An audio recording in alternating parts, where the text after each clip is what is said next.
Africa, the Dark Continent. Years ago, the throb of the war drum sounded and called the tribes together for battle.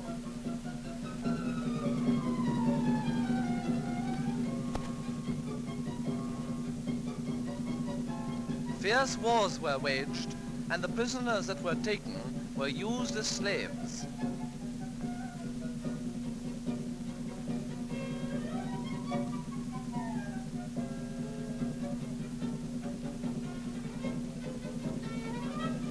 Throughout West Africa ran a network of slave trails.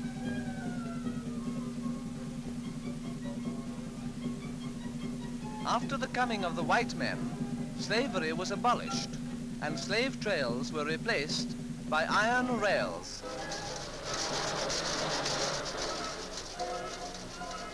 The British and Portuguese between them are building a railway from Lobito Bay via Benguela here, up through Angola here, and on to Elizabethville.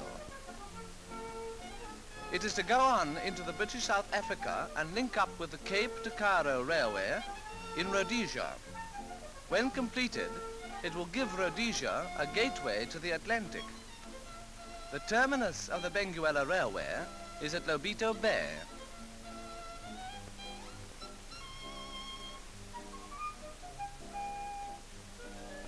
To make shipping easy, the train runs along the quay side.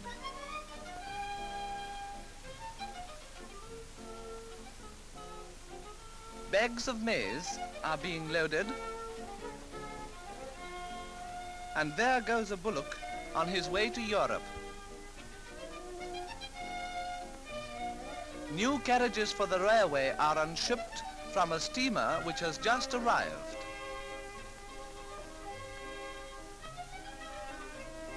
And now that we've seen that one safely ashore, we'll join the inhabitants of Lobito in the great excitement of the day, seeing the mail train start for up country. Look at the lines and you'll see that a narrow gauge is used.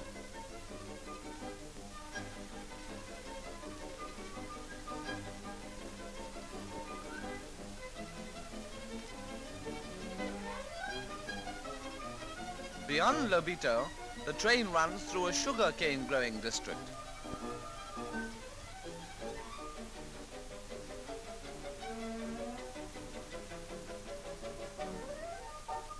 Factories are being built around here for extracting the sugar.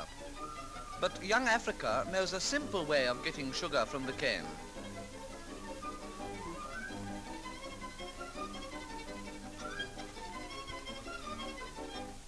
Upper siding, the natives are loading up sacks of mealies to be marketed in Europe. The mealie train plunges down a cutting. The contraption in front of the engine is a water tank. The great distances between station and station on this line makes such provision necessary.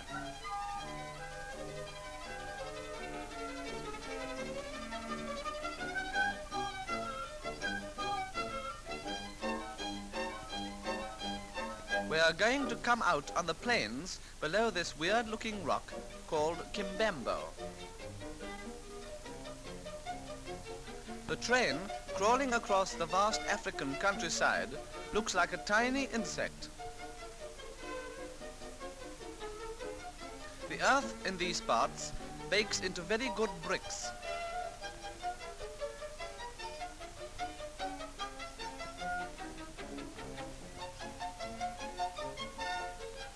The finished bricks are taken to the new railway by the old transport, ox wagons.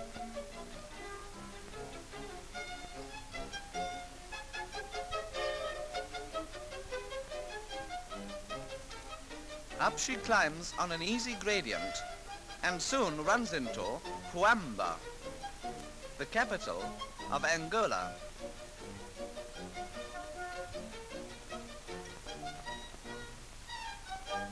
Huamba will be the headquarters of the Benguela Railway when these enormous railway yards are finished.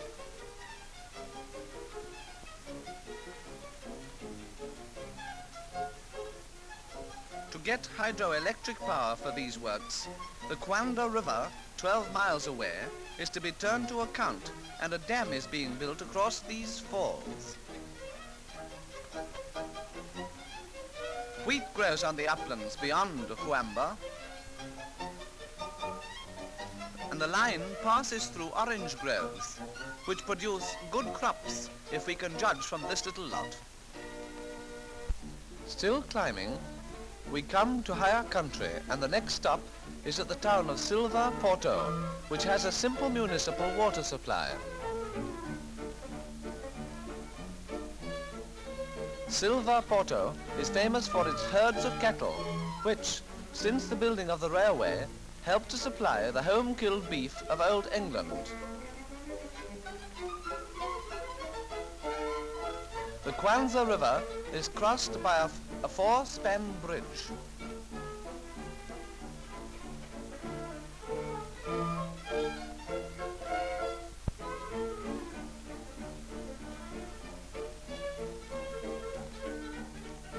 Once over it, we run into country where in well-watered fields your morning coffee is being planted.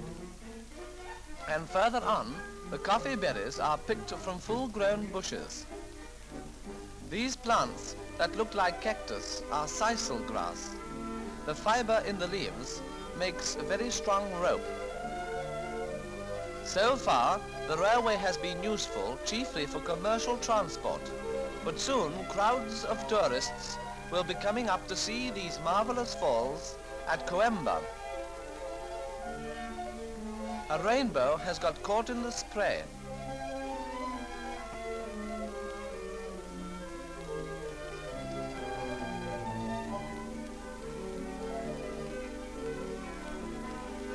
Beyond the falls, the Benguela Railway has been completed to the Angola-Congo border, 840 miles from Lobito.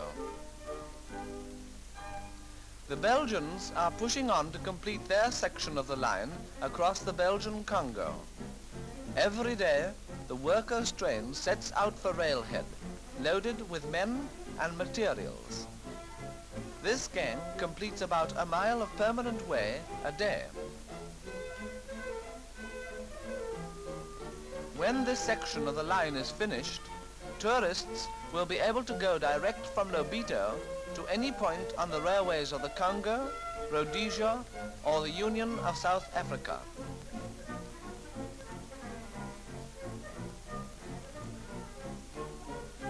Note that pressed steel sleepers are used, as wooden ones would soon be destroyed by insects.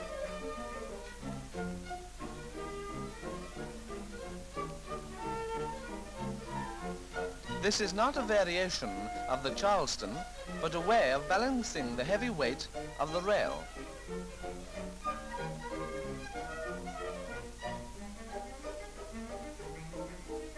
Until the line through the Belgian Congo is completed, we have to go on to Elizabethville by car. The motor service is good, but a road of logs makes one remember longingly the smooth running of a railroad.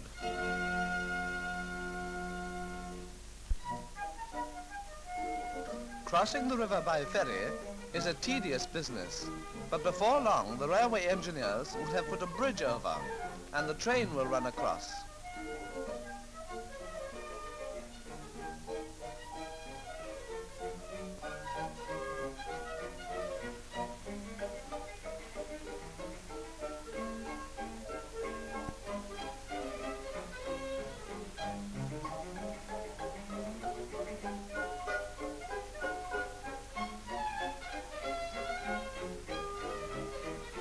We can tell when we are approaching the town of Elizabethville because the factory chimneys stand high against the sky.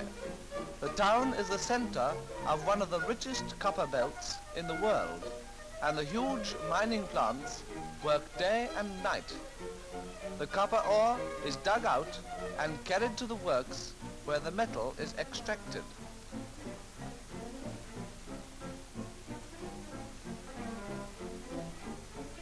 The copper comes white hot from the furnaces.